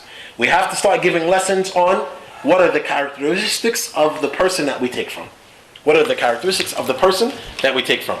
It's not the type of individual that at night, or when he's in a private, he's the friend of the shaitan and he's the enemy of Allah. But in public, he's the friend of Allah. But in private, he's the friend of the shaitan. No. We want to benefit from a person that when he talks to us from his heart. When he informs us to do good and stay away from this and do this, he's the type of individual that implements it, and this is best for him. أَتَأْمُرُونَ النَّاسَ بِالْبِرِّ وَتَنْسَوْنَ أَنفُسَكُمْ وَأَنْتُمْ تَتْلُونَ الْكِتَابَ أَفَلَا تَعْقِلُونَ. You tell me halal and haram, and at the same time, you go and do the haram. This is not the type of individual that we want to benefit from. Another thing, with regards to the type of individual that does the haram, at times this will have a ta'thir on the knowledge that he gives. The type of individual that watches movies day and night, or a portion of the day, a portion of the night, and the likes of that, And then when you ask him about television and movies and the likes, I don't necessarily say that there's a problem. Just try to lower it. And the likes of that. Yani, he's going to have some tamir'. He's going to be somewhat lackadaisical in his fatwa or in his information. Why? Because he himself is indulging in the sin. Because he himself is indulging in the sin. We ask Allah Azza wa Jalla to protect us from that. Shaykh Abdullaah al Ghudayan was the type of individual you saw that this individual was waiting for the akhirah. He was the type of alim that did not want anything to do with the dunya except a'mal as-salihah and except da'wah. He was the type of individuals, wallahi qasamun billahi, one day, the reality is Shaykh Abdullaah al Ghudayan was the type of scholar that was not concerned with his clothing. He was not concerned that it was the neatest and the most beautifulest and the likes of that. No. Even so much so, I remember I was visiting Shaykh Abdullaah al Ghudayan. And we had exited the masjid and we were on his way to his house. And as a student, the student is different from the teacher. The student should dress, especially in the company of the teacher, the student should dress, with a clean thobe, and, he should wear a fragrance like it's mentioned by the ulama in their books on the character of the student. So the student was dressed a certain way, and Shaykh Abdullaah al Ghudayan was dressed his normal way, which he doesn't care too much about, his clothing. There's no doubt, mashallah, his clothing is clean and the likes of that, but if his shamag falls off of his head, it's not a big problem. The way he folds his shamag on it, it's not a big problem. So, it's even possible that you would think that he was a poor individual. And Shaykh Abdullaah al Ghudayan, walillahi alhamd, he had money, but it was not his main goal to display it. So I recall an individual, a Saudi, pulled up, and I was standing with Shaykh Abdullaah al Ghudayan. And the individual pulled up and came out of his car, and there was a female in the car, and the individual came up to me, gave salam to Ghudayan, and then looked at me and said, "Where is the house of Shaykh Abdullaah al Ghudayan?" And I pointed at his house. And then he said, "When can I talk to the Shaykh?" And the Shaykh is standing right beside me. "When can I talk to the Shaykh?" I said, "When would you like to talk to the Shaykh?" He said, "Is he available now?" I said, "Yes, this is him." And I pointed at him. You should have saw the eyes of the individual. The individual could not believe that was Shaykh Abdullaah al Ghudayan standing beside me. Shaykh Abdullaah al Ghudayan said, "No, what's your issue?" And this leads me to another fa'idah. Shaykh Abdullaah al Ghudayan rahmatullahi alayhi was an individual that was very known for his recitation over individuals that have problems with jinn, that have problems with evil eye, that have problems with jealousy, and the likes of that. Shaykh Abdullaah al Ghudayan, and I will go into another story from that regard. Shaykh Abdullaah al Ghudayan, the individual said to the Shaykh, "Ya Shaykh, my mother, she needs to be read over." Shaykh Abdullaah al Ghudayan came over to the car and read over the female while she was sitting in the car. I've never seen a jinn come out or be affected by a scholar like I've seen it affected by Shaykh Abdullaah al Ghudayan. Yes, we've read in the books before, a jinn being affected by Imam Ahmed, a jinn being affected by Ibn Taymiyyah, so much so an individual can come to Ibn Taymiyyah, like you find in some of the books of Ibn Taymiyyah. Individual can come to Ibn Taymiyyah and say, "Yeah, Shaykh, my son is sick in the house, and we believe it's the jinn." Ibn Taymiyyah is saying to the individual, "Go back and say to your son," and there's no doubt his jinn can hear, "Say to your son that if the jinn does not leave, I will come to the house," and the jinn leaving immediately. The ulama mentioned because it has something to do with the taqwa of the individual who is reciting. It has something to do with the taqwa of the individual who is reciting. I recall one day an individual approached me and said that he feels that one of his family members is affected by a jinn, and he wants Shaykh Abdullaah al Ghudayan to read. Although Shaykh Abdullaah al Ghudayan did not like to be known for that. He did not like to be known that he recites over people. It was not something common amongst the Salaf, "I recite, come to me." No. If they recited and people knew, they would come to them. But they did not like to be known for this. They like to busy themselves with knowledge. And if from time to time they recite over someone, then that was not a problem. So I told the individual, I said, "The Shaykh doesn't like to be known for this, but if it's an emergency, come pray with me at the Shaykh's house and at the masjid next to the Shaykh's house, and inshallah I would talk to the Shaykh after salat, and inshallah the Shaykh will recite over the family member." That took place. The Shaykh said, "Bring the person inside." We brought the person inside, and I've been present with other recitations over jinn and the likes of that, people possessed and the likes of that. The jinn sometimes takes 20 minutes to start talking. It sometimes takes a half hour. Sometimes the jinn never talks. Once again, based on the taqwa of the reciter. Shaykh Abdullaah al Ghudayan sat next to the person that was affected. And he was reciting quietly to himself. I cannot even tell you at this moment what were the surahs that he was reciting. He was reciting to himself. Wallahi tallahi billahi, within 15 seconds the jinn started screaming. Within 15 seconds. The jinn said, let's get out, I want to leave, I'm not going to stay here. Why is he reciting? The likes of that. I could not believe my eyes. I've been present before. I've seen the same thing done before by other individuals. The jinn is patient. The jinn can handle it. I'm not going to show myself. I'm going to make them think that I'm not even here. And the likes of that. The jinn started within 15 seconds. The jinn was agitated. The jinn was affected. The jinn was bothered. The sheikh read to himself and I didn't even hear what he was reading. Then the sheikh said, after about 15 minutes, the sheikh said, Mustafa, come into the hallway. We went into the hallway of his home. He said, take them home and continue reciting. I said, yeah, Shaykh, this is not my field. I do not know about reciting. He said, no, the jinn is so upset it's going to leave. Just recite for a few minutes, it's going to leave. And sure enough, walillahil hamd, we took the individual home, we read for a few minutes, and the jinn left. Shaykh Abdullaah al Ghudayan was an individual of sahib al-taqwa. He was an individual of taqwa. I recall one time I was sitting in the masjid with the sheikh after salat. And we were at the masjid discussing something. And an individual came up to the sheikh, gave him salams. And this individual doesn't have a beard or nothing like that. General layman, doesn't have a beard. And he gave the sheikh salams. And he said, yeah, sheikh, أنا بسافر إلى بريطانيا. I said, he said, sheikh, I'm going to travel to Britannia. And the city that I'm going to stay in is far. The city that I'm staying is very far away from a masjid. And I'll be there for maybe 2 months. Do I have to pray Jummah? And we all know the hukum. We all know the hukum, but the issue is not a hukum. The issue is not a hukum. It's not a ruling. The person said, yeah, Sheikh, so I'm going to be in a city that's very far, 100 and something kilometers away from a masjid. Do I have to pray Salatul Jum'ah? The Sheikh said to him, idhab, go. Yani go, pray Jum'ah. Idhab salli ma'an nas. That was his exact word. Idhab salli ma'an nas. Go and pray with them. Salatul Jum'ah. The Sheikh said, Sheikh, mishwar ba'id. Yani it's very, very far. The Sheikh said, idhab wa salli ma'an nas. Go and pray with the people. Then the Sheikh said something that I would never forget. And I did not write it at the time. But it was something that I would never forget. He says, أَيُّ شَيْءٍ يُقَرِّبُكَ إِلَّا اللَّهِ فَلَا تَفَرِّطْ فِيهِ. Anything that gets you closer to Allah, do not be deficient in it.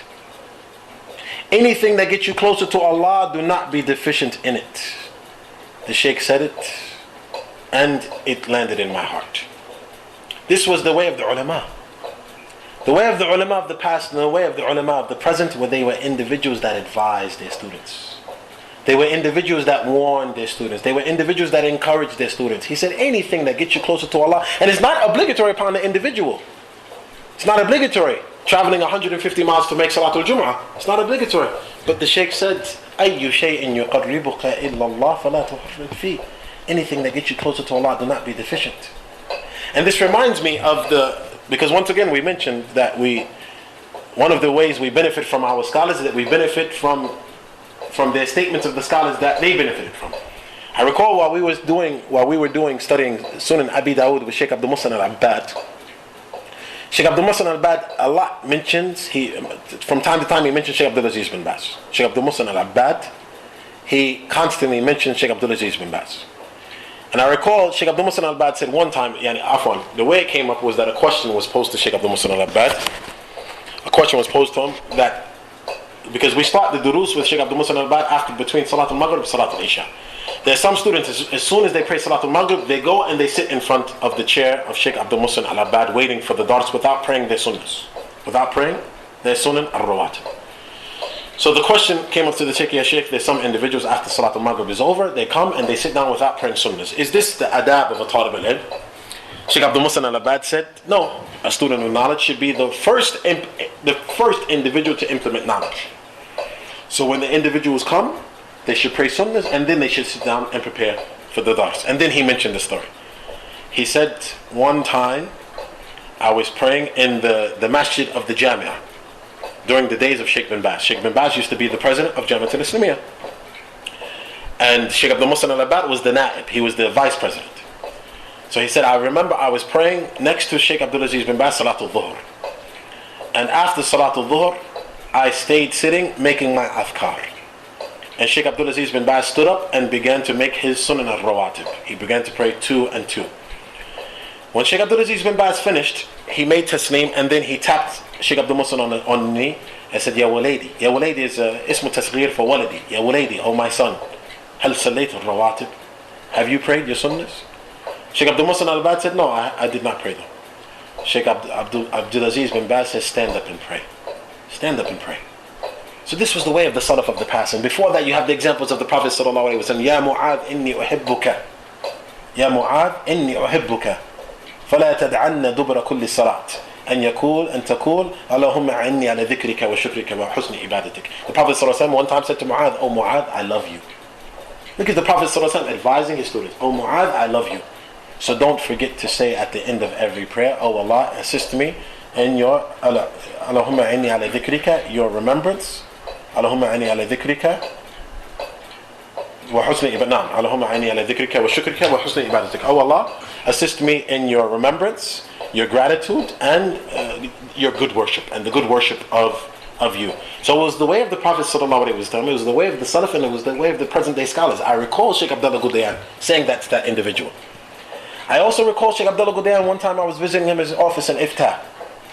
And I had come from the office of Shaykh Salih al-Fawzan. And Shaykh Salih al-Fawzan is something, there's a difference with Shaykh Salih al-Fawzan and Ghudayan in terms of character. Shaykh Salih al-Fawzan is somewhat more rough. And you had ulama of the past, that doesn't make him deficient. No, you had ulama of the past, that some of them were rough. Shu'b al-Hajjaj, Yahya bin Ma'in, these were individuals that were somewhat rough. And then you had some individuals that were, other individuals that were more gentle. I was in the office of Shaykh Salih al-Fawzan, and an individual with jeans and t-shirt and shaved beard came in and said, yeah Shaykh, I have a question on zakat. And I was sitting next to Shaykh Salih al-Fawzan. Shaykh Salih al-Fawzan was answering the phone. Shaykh Salih al-Fawzan at that time of the day, he likes to answer the phone. He doesn't like to take the walk-ins. So Shaykh Salih al-Fawzan said to me, I'm busy, and he said to that person, I'm busy. I said to the Shaykh, yeah Shaykh, I came from the Emirates. That was in 2006. I said, yeah Shaykh, I came from the UAE, and I've traveled to ask you some questions, so please be patient with me. That other individual that came in, Shaykh Salih al-Fawzan said to him, no, go ask someone else. So Shaykh Salih al-Fawzan answered my questions, and then I left, and I went to the office of Shaykh Abdullaah al Ghudayan. When I went to the office of Shaykh Abdullaah al Ghudayan, I sat down, and that individual with the shaved beard, totally shaved, jeans, button-down shirt and the likes, came in and said, yeah Shaykh, I have a question on zakat. Shaykh Abdullaah al Ghudayan stopped everyone, because everyone else has beards. Everyone else, alayhim alamat al-iltizam. Everyone else has signs that they're practicing. Who needs the most da'wah at this particular time? This individual that just walked in. So I sat there, and I watched how the Shaykh would deal with this individual. The Shaykh told the individual, sit down. What do you have? The individual said, yeah Shaykh, I have a building, and I have property, and I have this, and I have that, and I would like to know the zakat. Shaykh Abdullaah al Ghudayan said, well, basically what you do is this, that, and that's your answer. Shaykh Abdullaah al Ghudayan gave him his answer. The individual stood up and shook the Shaykh's hand. When he shook the Shaykh's hand, the Shaykh said, وَهَذَا يَدِلُّ عَلَى أَنَّكَ لَدَيْكَ إِيمَانٍ. The Shaykh said, this question informs that you have iman, while he's still holding on to the hand of the individual. Now I'm looking, because this is da'wah. This is da'wah. Shaykh Abdullaah al Ghudayan said, this informs that you have iman. The person said, how? What do you mean? He said, because who's asking about zakat these days? Who's asking about zakat? People have billions of dollars. They don't care about zakat. They don't realize the punishment of not paying zakat and likes of that. MashaAllah, you have come from your home to this office to ask about zakat, and this informs that you have iman. May Allah increase you in iman. Subhanallah. When I heard that statement come out the mouth of the Shaykh, I smiled, because I realized that not only did the Shaykh was patient with him, like the Prophet sallallahu alaihi wasallam, when the Bedou used to come and grab the thobe of the Prophet sallallahu alaihi wasallam and say, Ya Muhammad, a'atini mimma a'ataka Allah. Oh Muhammad, give me that which, they wouldn't even address him as Ya Rasulullah. And he's a believer, but he's a Bedouin. He doesn't have manners. The Bedouin came and grabbed the thobe of the Prophet and said, Ya Muhammad, give me that from that which Allah has given you. Not please, not low samaht, not min fadlik, Ya Rasulullah, Ya Nabiyullah. No. Ya Muhammad. The Prophet ﷺ smiled and said, give him zakat. Shaykh Abdullaah al Ghudayan was giving this individual da'wah. And Shaykh Abdullaah al Ghudayan supplicated for the individual. And Shaykh Abdullaah al Ghudayan taught the individuals that were in his company, is this how you treat the individual that you see that is possibly not upon deen and not upon religion and the likes of that? Apparently, does not mean that you turn him away. Does not mean that you give him the cold shoulder. No, Shaykh Abdullaah al Ghudayan taught us a lesson that day. He taught us a lesson that day. I also recall from the advice of Shaykh Abdullaah al Ghudayan and the character of Shaykh Abdullaah al Ghudayan, we would pray with him in the masjid. We would pray with him in the masjid if we had questions and the likes of that. And I recall one time, and it was in fact more than once, but I recall one particular time. And once again, I did not write it down. I'm standing ready for prayer. I don't have a pen and paper with me. But I recall one particular time I was standing and the iqamah was being called, and the salat is led by the Shaykh Abdullaah al Ghudayan's son, Badr. So Shaykh Abdullah came and he stood next to me. And he's short and I'm slightly taller than him. And the iqamah is being called. Shaykh Abdullaah al Ghudayan pulled my hand and I bent down. And he said, Mustafa, ladayk atfal? He said, you have children? I said, na'am. He says, لا تنساهم وأنت في السجود. Don't forget about your children while you are in prostration. لا تنساهم وأنت في السجود. SubhanAllah. The Shaykh is not only reminding me, but he's reminding me at the time that I need to be reminded. The iqamah is being called. The iqamah is being called and the Shaykh is advising. That's similar to the time of the Prophet ﷺ. During the time of the Prophet ﷺ, the Prophet ﷺ was on the khutbah, was on the minbar giving a khutbah. And an individual walked into the masjid, did not know his name, did not know his deen, jahil. And one of the Sahaba said, Ya Rasulullah, a man has come and he does not know his religion. The Prophet ﷺ got a chair, sat down, stopped the khutbah, got a chair, sat down, taught this individual some principles about the religion, and then got back on the minbar and continued to give the sermon. Was it Jummah or was it other than Jummah? There's ikhtilaf amongst the ulama. But the point is, the Prophet stopped a lecture to teach somebody. Not only to give advice, but to give advice when advice is needed. Why is he telling me at this time? Why? Because I'm about to be in prayer. وَأَقْرَبُ مَا يَكُونُ الْعَبْدُ مِنْ رَبِّهِ وَهُوَ سَاجِدٌ. The Prophet ﷺ said the closest that you can be to your Lord is that when you're in supplication, when you're in prostration. Not only that, but he's reminding me of my children. He's reminding me of my children. Remember, he said, don't forget your children while you are in prostration. Another thing about Shaykh Abdullaah al Ghudayan with regards to children, I remember he said to me one time, he said, I do not, about referring to his own children, he said, I do not treat my children like I'm their father and they're my children. I treat them like friends. I treat them like friends. And because of that, they're more open with me and we have a stronger relationship. And the same thing about a wife. Shaykh Abdullaah al Ghudayan used to constantly tell us, because we mentioned previously that there was always questions and answers about marriage. Shaykh Abdullaah al Ghudayan used to constantly tell us that marriage has to be mutual. When you want to make a qarar, Shaykh Abdullah said, when you want to make a qarar, when you want to make a decision, sit down with your wife and discuss it. Even though you're going to be the one to make the final decision, but get her opinion. This was the advice of the Prophet ﷺ. But the problem is, that which many of us have fallen into is that knowledge is on the paper. Knowledge is on the paper. And knowledge is that which I can say off of my tongue. That which is on the paper, I read this many books, I read that many books, I read that which I can say off my tongue. I can quote hadiths day and night. But if you look into the actions of the individual, the knowledge is deficient or void. It's not there at all. But true knowledge, and there's no doubt that that's not knowledge, because that's not going to benefit the person on the Day of Judgment. As the Prophet ﷺ mentioned, that the abd will not be moved on the Day of Judgment until he's asked about several things. And one of them, وَعِلْمُهُ. He's asked about his knowledge. What did he do with it? What did he do with it? You think Allah Azza wa Jalla wants you to memorize, and Allah Ta'ala wants you to read, and He doesn't want you to implement it? There's no doubt that Allah Ta'ala wants you to implement it within yourself, and Allah Ta'ala wants you to spread it amongst His ibad. This was something we've seen from Shaykh Abdullaah al Ghudayan. Shaykh Abdullaah al Ghudayan constantly advised us. So from amongst the things he advised us, he said, with regards to marriage, it has to be mutual. Sit down with your wife, get her opinion. See what she says about the issue. Maybe she mentioned stuff that you don't know and the likes of that. He used to constantly tell us over and over again, marriage is built on mutual understanding. And that's something that stayed in my head. That's something that stayed in my head and the other students that sat with Shaykh Abdullaah al Ghudayan. Another issue with regards to Shaykh Abdullaah al Ghudayan, wallahi, the Shaykh kana yudhakkiruna billah. Shaykh used to always remind us of Allah. He used to always remind us of the akhirah. And that was something that the ulama used to mention of the past. The ulama of the past used to say, sit with the individual man yudhakkiruka billah. Sit with the individuals that remind you of Allah. The individual that when you sit with him, you increase in iman. The individuals that when you sit with him, he reminds you. He admonishes you. He tells you that this is right, that's wrong. He discusses with you. He reviews knowledge with you. Yalla, let's start. I'll mention a hadith, you mention a hadith. I'll start the hadith off, you finish the hadith. Yani these are the type of individuals. Why? Because the reality is at the end of the day, what is it about? It's about Jannah, it's about hell. That's life. That's life. It's about Jannah, it's about hell. There's no in between. لمن شاء منكم أن يتقدم أو يتأخر ولقد علمنا مستقدمين منكم ولقد علمنا مستأخرين. Allah Ta'ala said, لمن شاء منكم أن يتقدم أو يتأخر. Those that want to go forward or those that want to stay behind.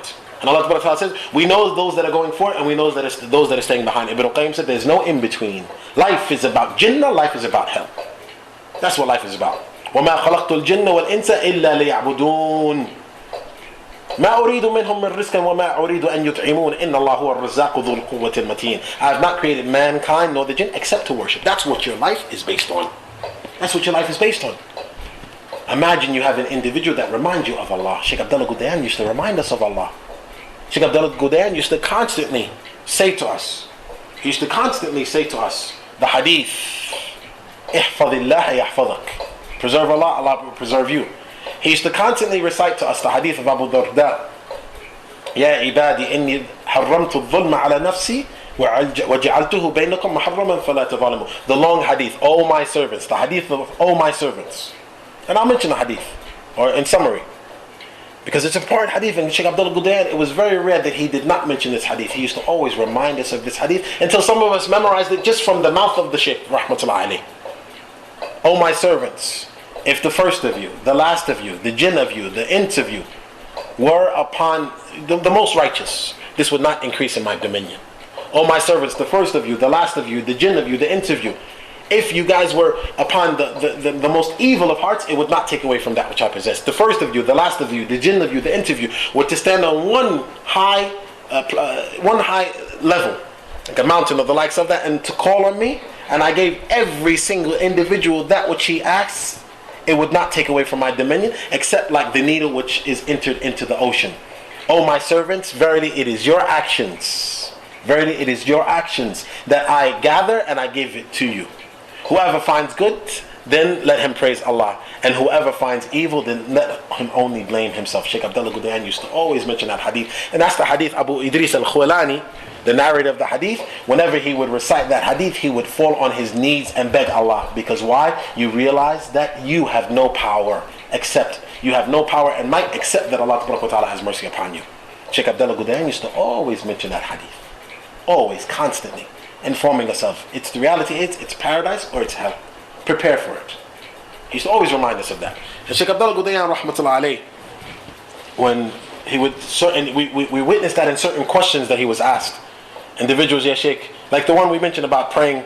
If you go to England and you live very far from the mosque, should you pray Jummah and the likes of that? Shaykh Abdullaah al Ghudayan used to always say that. He used to always say, why individuals these days they don't ask about, like the way of the Sahaba. Check it. Like the way of the Sahaba. The way of the Sahaba, Ya Rasulullah, أخبرني عن أفضل الأعمال. أخبرني عن أفضل الأعمال. The Sahaba used to say, like in the hadith of Jabir ibn Abdullah, سألت النبي صلى الله عليه وسلم عن أفضل الأعمال. سألت النبي صلى الله عليه وسلم عن ما يقربنا إلى الله. Yani the Sahaba used to ask about what is that which gets me closer to Allah? What is the best of actions? Shaykh Abdullaah al Ghudayan said, people don't ask about that these days. People ask about, is it permissible for me not to do this? Can I not do this? Do I have to do this? Do I have to do that? He used to say, why don't individuals ask about what will get me closer to Allah? What will save me from the hellfire of Allah? What will save me from a severe punishment? Shaykh Abdullaah al Ghudayan used to always remind us of those particular affairs. Shaykh Abdullaah al Ghudayan, rahmatullahi alayhi, used to laugh with us. He was the type of scholar that would laugh. He was the type of scholar that would joke. Not too much. I remember one time he said, from the jokes of Shaykh Muhammad al-Shinqiti, Shaykh Muhammad al-Shinqiti, he said that, and I'm going to mention some jokes of the other ulama. Shaykh Abdullaah al Ghudayan said one time we were sitting with, we were sitting with Shaykh Abdullaah al Ghudayan, And he was talking about the issue is the brain in the heart or in the actual, are the feelings and the intellect, is it in the heart or is it in the brain? Sheikh Abdullaah al Ghudayan said there's no doubt. The ulama of the past, they used to hold that it was in the heart. The intellect was in the heart. لَهُمْ قُلُوبٌ لَا يَعْقِلُونَ بِهَا. As Allah Ta'ala said, do they have hearts that they do not comprehend with? So Shaykh Abdullaah al Ghudayan went on, he said, one time we were sitting with Shaykh Muhammad Amin al-Shinqiti, and Shaykh Muhammad Amin al-Shinqiti joked, and first, before Shaykh Abdullah continued, he looked around the crowd and said, let's make sure there's no tall people here. And then he said, because of this being the case, the ulama that say that the intellect is in the heart, and then from there it goes up to the brain, and then the person makes the decision. Shaykh Abdullah said, Shaykh Muhammad Shinqiti used to joke for tall, on tall people. He used to make joke at tall people. He said that's why tall people are slow.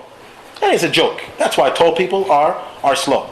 It's because their bodies are long, so the heart is very far from the brain. So the heart makes a decision, and then it goes up to the brain, and from the brain it goes down to the limbs. So usually tall people are slow. Shaykh Abdullaah al Ghudayan was joking, and he was mentioning the joke of Shaykh Muhammad Amin al-Shinqiti. For example, you had the times, and there's no problem with joking. You have some individuals, no. Knowledge is knowledge, and there's no joking and the likes of that. No, but our religion, alhamdulillah, we have in the sunnah of our beloved Prophet sallallahu alaihi wasallam, the woman that asks, am I going to be old in jinn, and the likes of that. As well as in, for example, present day, I recall in the books of Sheikh bin Baz, and that one time Sheikh bin Baz rahmatullah alayhi was, and inshallah the sisters won't get upset, but Sheikh bin Baz rahmatullah alayhi was amongst his students. And one of the students was married to only one wife. So Sheikh Abdullah bin Baz said to that student, ليش ما تأخذ الثانية? Why don't you take another wife? Why don't you take another wife? And the individual joked and said, Ya Sheikh, لأني موحد. Muwahid is an individual that only believes in Tawheed, only one. He said, Ya Sheikh, لأني موحد. Because I believe in Tawheed. Yani, I believe, of course, I only believe in the worship of one God, and I only believe in having one wife. And Shaykh bin Baz said, هذا توحيد الخائفين. That's the Tawheed of the people that fear. And you fear getting another wife. You fear getting another wife. So Shaykh Abdullah bin Baz, rahmatullah, Shaykh Abdulaziz bin Baz used to joke. And Shaykh Uthaymin, rahmatullah alayhi, used to joke. And Shaykh Abdullaah al Ghudayan used to joke. And there's no doubt that this enters upon the students, relaxation and comfort and the likes of that. Yes, we seek knowledge, and we study and we memorize, and we remind each other of paradise, we remind each other of hell and the likes of that. But there's also time for joking. There's also time for joking. So he used to joke with us, and he used to, he used to make us happy. He used to make us very comfortable, and the likes. Well, these were some of the things that we benefited from the life of Shaykh Abdullaah al Ghudayan. And there's no doubt that there's much, much more that can be mentioned. There's much, much more that can be mentioned. But, the main focus that we wanted to bring to the attention of the people, and this is something that's important for the people to realize, is that if an individual has the ability to travel and sit with the scholar, because those stories that we just informed you of, that character that we just informed you of, in general you won't get it from the books of the scholars. You can't open up the Fatawa of Dar al-Ifta, because that's what basically that you get the knowledge of Shaykh Abdullaah al Ghudayan. The knowledge of Shaykh Abdullaah al Ghudayan is in the Fatawa of Dar al-Ifta. If you open up the Fatawa of Dar al-Ifta, and somebody might say, well, what about the different durus? And yeah, but at the same time, if you listen to Power Talk, you cannot necessarily get the character of the Shaykh. Right? And it was mentioned that the Imam Ahmed, thousands of people used to attend his durus, but only a few hundred came for knowledge, and the rest used to come for his character. The rest used to come for his character. The character of Shaykh Abdullaah al Ghudayan, the character of Shaykh Abdulaziz bin Baz, the character of Shaykh Muhammad bin Salih al-Uthaymin, the character of Shaykh Salih al-Fawzan cannot be taken from his books. His knowledge can be taken from his books. Like, for example, Shaykh Salih al-Fawzan, and I'll mention it. I've never in my life, with sitting with the ulama that I've sat with, and walillahi alhamd, there are plenty, I've never witnessed a scholar on the verge of crying like I've witnessed Shaykh Salih al-Fawzan. And you will not get that from his books. On the verge of crying, so much so in my notebook, and other students do the same thing. In our notebooks, we write. Yani while we're writing our notes about fiqh and about aqidah, we write, at this moment the Shaykh was about to cry. At this moment, the Sheikh was about to cry. When Sheikh Salih Fawzan talks about how the kuffar were trying to kill the Prophet ﷺ, Sheikh Salih Fawzan starts to cry. But he holds himself. He's never broken down in tears. He holds himself. But his voice cracks. And you can tell he's about to cry. And Sheikh Salih Fawzan talks about Tawheed. I remember when Sheikh Salih Fawzan one time, Hafizahullah Ta'ala, was talking about Tawheed and the occupation of the student of knowledge, and how the student of knowledge has to call the people to Tawheed, and he has to think about the people day and night, and he has to give his all to the people, and his effort to the people, and his assistance to the people. And Sheikh Salih Fawzan was about to cry. And Sheikh Salih Fawzan, while he's giving his tafsir class, about to cry. I've never witnessed a scholar on the verge of crying like Sheikh Salih Fawzan, but I have to say, he holds it every time. But everybody knows he's about to cry, because his voice cracks. His voice cracks. So this reality, this is the character of the ulama. And mathalan, the character of Shaykh Abdullaah al Ghudayan, when he finishes his salah, he sits at the back of the masjid and he makes dhikr for at least 20 minutes. He makes dhikr. And sometimes you come up to him and you say, Shaykh, I have a question. He says, time, move on the side and let me finish my dhikr. Like Ibn Taymiyyah, rahmatullah alayh. It was mentioned by Ibn Qayyim and Wabil al-Sayyib. And Wabil al-Sayyib, which is his book on dhikr, he mentioned that at times he would sit with Shaykh al-Islam Ibn Taymiyyah from Salat al-Fajr until close to the time of Dhuhr. Until close to the time of Dhuhr. And Ibn Taymiyyah would be making dhikr. Then he would stand up and say to Ibn Qayyim, that is my provision. That is my nourishment. That is my nourishment. Those azkar and remembrance, that is my nourishment. If I did not take my nourishment, I would not be able to survive the day. And this is the character. Shaykh Abdullaah al Ghudayan does that. Used to do that, rahmatullahi alayhi. At the end of salat, he goes and he sits at the back of the masjid, he makes dhikr of Allah. Shaykh Abdullaah al Ghudayan did not reject any individual. Individual comes up to him, he advises him. Like Shaykh al-Albani, rahmatullahi alayhi. Shaykh al-Albani, individual, any given time, you should be able to advise.